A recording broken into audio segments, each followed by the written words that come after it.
लोढा ग्रुपचे माजी संचालक राजेंद्र लोढा यांना अटक। 85 कोटींच्या फसवणूक प्रकरणी मुंबई गुन्हे शाखेची कारवाई।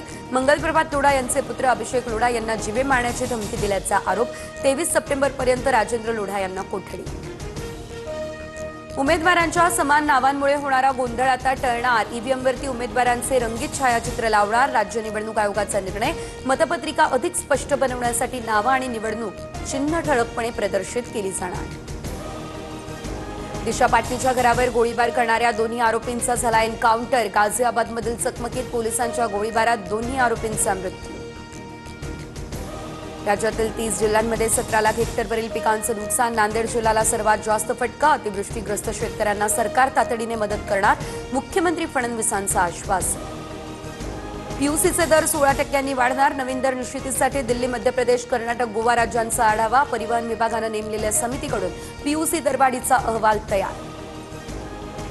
मुंबईला पाणी पुरवठा करणारी 7ही जलाशय तुडुंब। अप्पर वैतरणा, मोडकसागर, तानसासह इतर तलावांमध्ये 98.82% इतका पाणीसाठा। यंदा उन्हाळ्यात मुंबईकरांना पाणी कपातीची चिंता नाही।